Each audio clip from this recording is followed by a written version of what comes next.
Como você sabe que está diante do mal?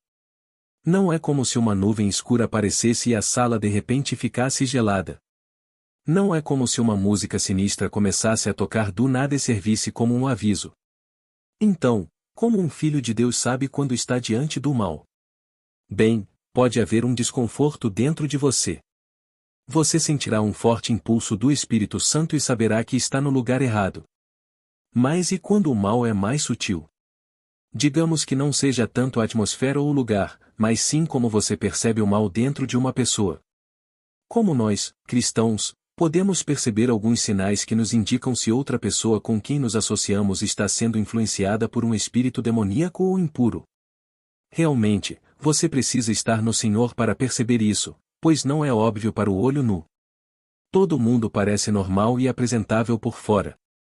Todos se arrumam e se vestem tão bem por fora, mas internamente podem estar em um estado lamentável, perverso e maligno, quer percebamos ou não. As pessoas com quem nos cercamos têm um grande impacto em nossa felicidade, sucesso e fé. Gostaria de fornecer algumas ilustrações rápidas apenas para destacar os perigos de ter certos tipos de pessoas ao seu redor. Alguns animais árticos evoluíram camuflagens únicas para se misturar com seus arredores. O exemplo mais óbvio é o urso polar. Esses grandes predadores têm pelo branco que os torna quase invisíveis enquanto caçam no gelo do Mar Branco. Além disso, a raposa ártica é outro predador inteligente. Aparentemente, quando o inverno se aproxima, as raposas árticas trocam sua pelagem escura e começam a crescer toda a pelagem branca para se misturar com a neve e o gelo. Assim como uma raposa astuta se disfarça para caçar animais desprevenidos, as pessoas enviadas pelo diabo podem parecer inofensivas, mas podem causar danos significativos ao nosso bem-estar espiritual. Outra ilustração nos leva ao mundo da biologia. Existem muitas maneiras diferentes de um vírus se espalhar rapidamente por uma comunidade ou grupo de pessoas. Assim como um vírus, o diabo pode enviar pessoas que podem infectar nossos relacionamentos com toxicidade, causando conflito e divisão onde quer que vão. Com isso dito, como você e eu podemos identificar os tipos de pessoas com quem devemos nos associar e desenvolver relacionamentos? O primeiro grupo de pessoas que você deve evitar e ter cuidado são aqueles que abraçam o pecado. São pessoas que ainda desfrutam e se entregam à atividade pecaminosa, e devemos evitar tais pessoas porque a Bíblia nos adverte contra isso.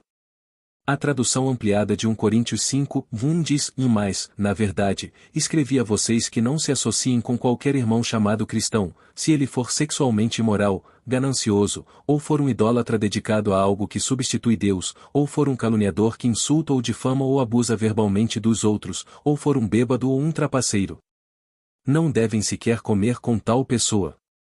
A Bíblia aqui nos diz claramente para não nos associarmos com aqueles que se entregam ao pecado.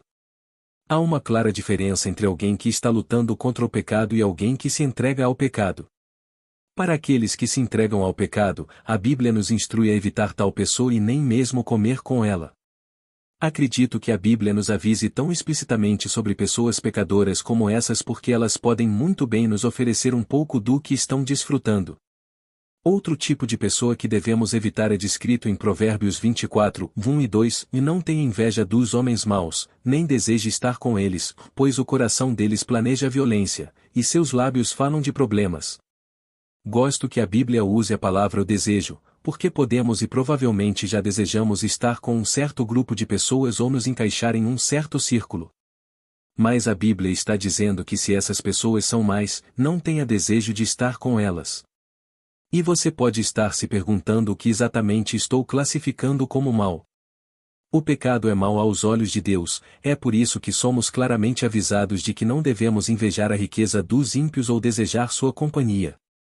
Não devemos ter o desejo de estar na companhia de pessoas autojustificadas, egoístas ou orgulhosas. Isso não significa andar por aí com uma atitude julgadora tentando descobrir as fraquezas ou pecados das pessoas.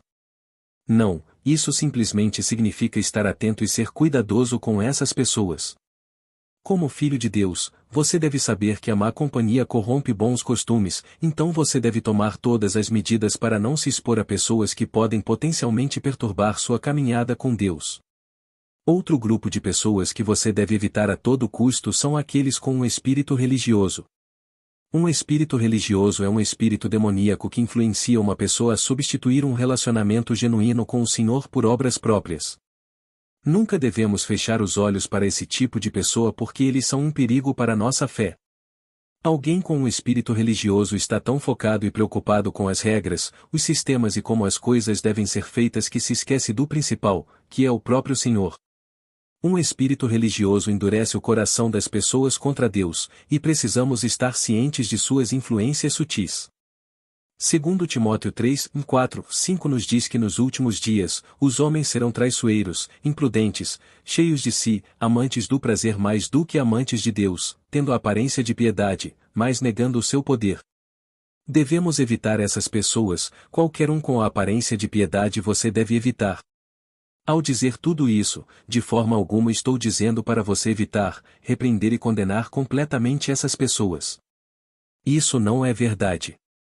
Devemos amar nosso próximo, mas alguns vizinhos podem ser amados de longe, o que significa que você ora por eles, intercede em favor deles e vai diante do Senhor para que sejam libertos. Um verdadeiro cristão não condenará ninguém, porque percebe que eles mesmos receberam misericórdia, então devemos estender isso aos outros. Da próxima vez que você encontrar alguém que deve evitar por causa de sua fé, isso é o que você deve fazer.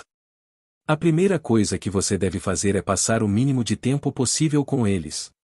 A segunda coisa a fazer é sempre tentar mudar o tópico da conversa para ser sobre o Senhor, sobre a palavra de Deus e sobre o arrependimento. Agora, a terceira coisa é a coisa-chave que você deve fazer, você deve orar por eles. Ore para que o Senhor tenha misericórdia deles para que vejam o erro de seus caminhos. Mesmo que devamos evitar essas pessoas, ainda podemos amá-las com o amor de Deus. Um homem foi em uma viagem com um grupo de amigos e durante o curso dessa viagem, eles conheceram um homem local que deu lembranças a cada um deles. Esse cara em particular pegou essas lembranças sem saber que esses itens faziam parte de uma prática cerimonial que era maia-ocultista por natureza. Quando ele voltou de suas viagens, ele colocou esses ornamentos em sua casa. Naquela mesma noite, as coisas começaram a mudar e a acontecer. Ele havia aberto uma porta espiritual larga para o diabo entrar direto em sua casa. Ele começou a experimentar coisas incomuns. Havia inquietação em seu coração, ele se sentia oprimido, até como se houvesse um grande peso em seus ombros. As noites insones e os pesadelos começaram.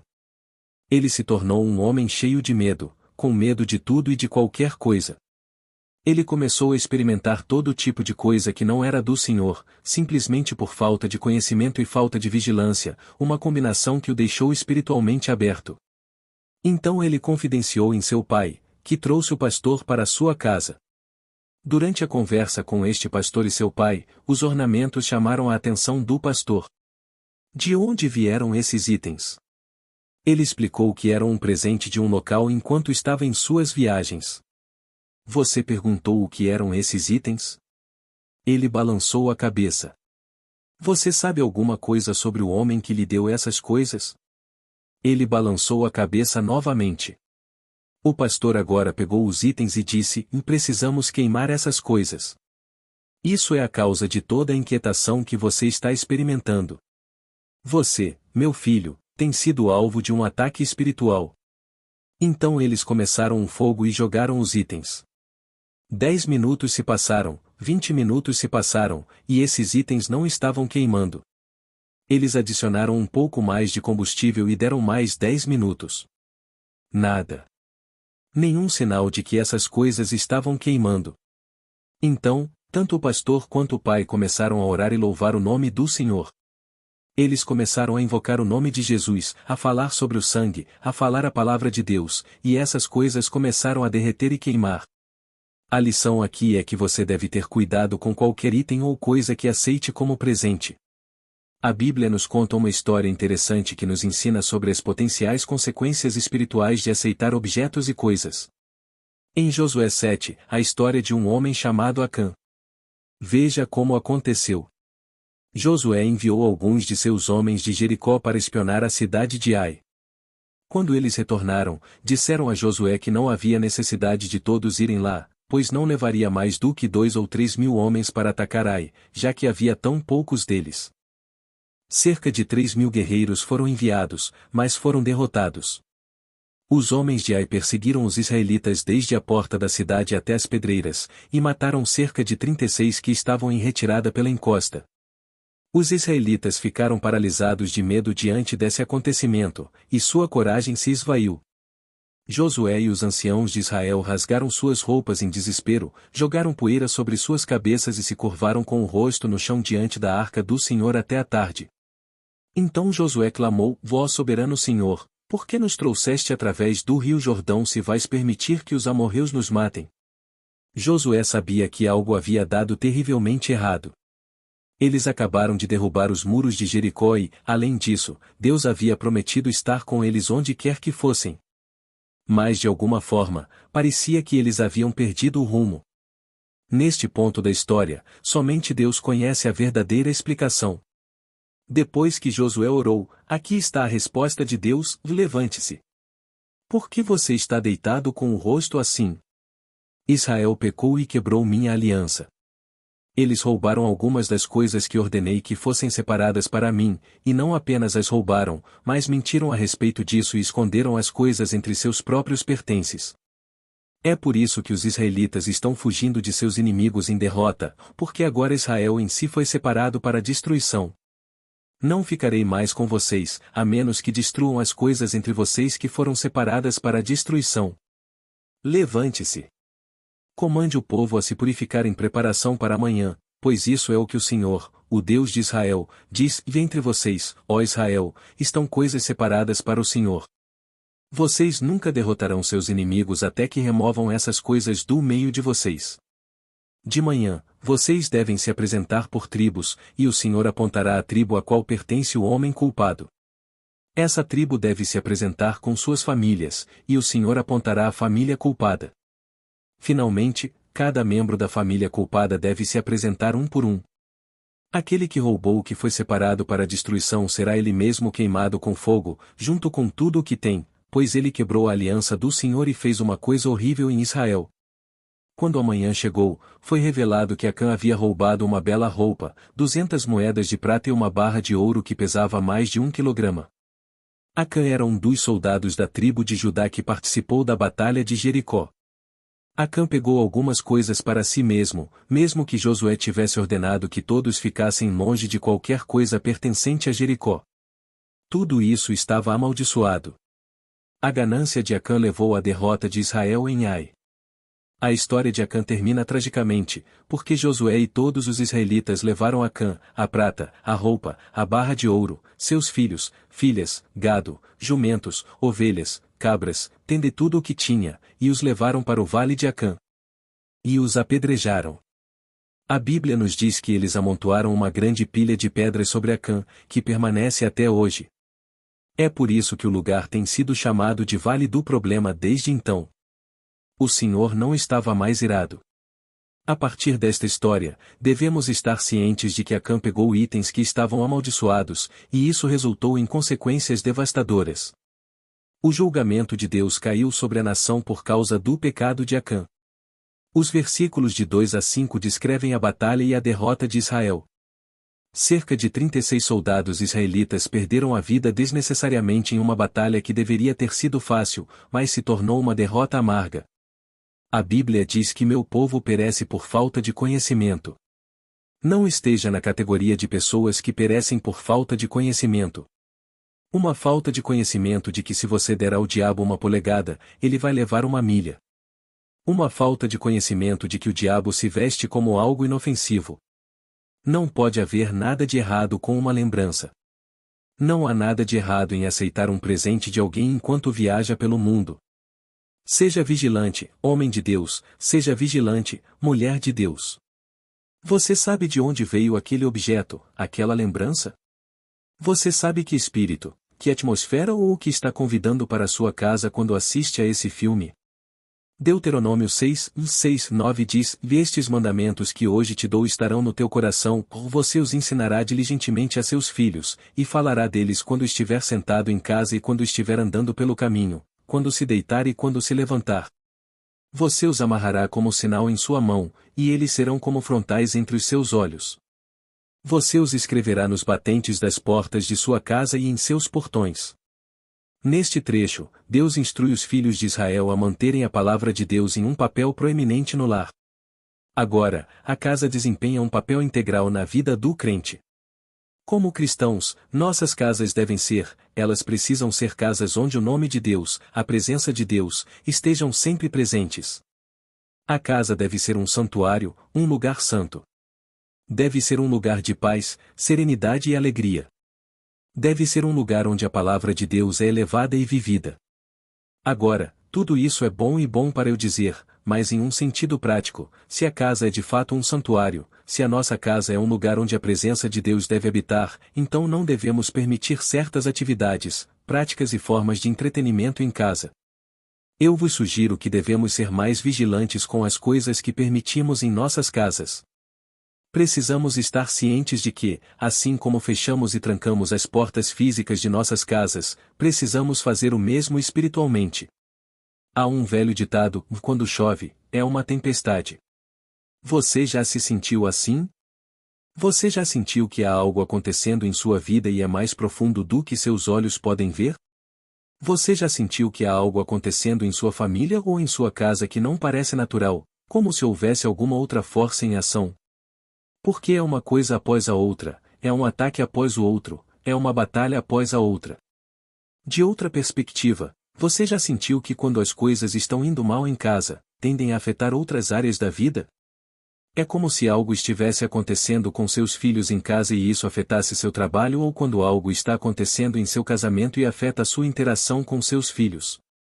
Ou se algo está acontecendo no trabalho e afeta todos os itens acima. Rápido, fica aparente que todas essas coisas estão interligadas, e também nos lembra que, se o diabo conseguir uma base em uma área, ele conquistou uma base em todas essas áreas. O diabo está tentando de uma maneira sem precedentes destruir famílias hoje. Ele quer perturbar o sistema e a ordem da família. Satanás sabe que se a família cristã estiver intacta, se a família cristã estiver trabalhando em um só acordo, então é uma das armas mais fortes contra suas decepções. Desde o dia em que Satanás lançou suas mentiras para Eva, ele estava no processo de perturbação para maximizar seu engano. Ele se aproximou de Eva quando ela estava sozinha, quando estava separada da unidade familiar. Ele fez isso porque uma família dividida é mais fácil de conquistar. O diabo está no negócio de semear discórdia e desunião na família. O diabo quer que o marido e a esposa se separem. Ele quer que os pais e os filhos sejam distantes. Ele quer criar tensão entre irmãos e irmãs. Ele quer destruir a unidade da família e separar aqueles que Deus uniu. Mas, graças a Deus, há poder no nome de Jesus. Há poder em oração. Há poder em ficar em concordância com a palavra de Deus. Há poder em tomar autoridade em sua casa e na vida de sua família. Há poder em manter o diabo e seus demônios à distância e fora de sua casa. Você e eu precisamos usar a autoridade que nos foi dada como crentes para tomar nossa posição e dizer não ao diabo e a todas as suas obras. Você e eu precisamos proteger nossa família. Assim como Josué disse a Acã, precisamos limpar nossas casas e nossas vidas de tudo o que pertence ao inimigo. A Bíblia nos diz em 1 Pedro 5:8 que devemos estar vigilantes, porque nosso inimigo, o diabo, anda ao nosso redor como um leão rugindo, procurando quem ele possa devorar. Devemos resistir a ele, firmes na fé. Seu adversário, o diabo, é como um leão que ruge, andando por aí procurando alguém para devorar. Ele não está lá fora de maneira casual, ele está lá fora tentando encontrar uma brecha. Ele está procurando alguém para devorar. E o que eu estou enfatizando é que não podemos nos dar ao luxo de dar ao diabo uma polegada. Não podemos nos dar ao luxo de dar ao diabo uma chance. Não podemos nos dar ao luxo de dar ao diabo uma brecha. A tentação é uma coisa real. O pecado é uma coisa real.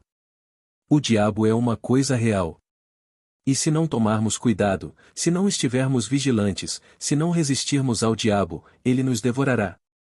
Portanto, seja vigilante, crente. Esteja sempre vigilante. Mantenha sua guarda em todos os momentos. Não durma espiritualmente, porque o diabo nunca dorme. Em última análise, a chave para manter o diabo e seus demônios à distância e fora de sua casa é permanecer firme na fé e na palavra de Deus. Você deve se apegar à palavra de Deus como um escudo. Você deve meditar na palavra de Deus dia e noite. Você deve orar constantemente, sem cessar. Você deve se submeter a Deus e resistir ao diabo, e ele fugirá de você. Você deve ser forte no Senhor e na força do seu poder. Você deve colocar toda a armadura de Deus, para que possa resistir aos astutos planos do diabo. E, acima de tudo, você deve se lembrar de que aquele que está em você é maior do que aquele que está no mundo. Portanto, tenha confiança, crente, tenha confiança.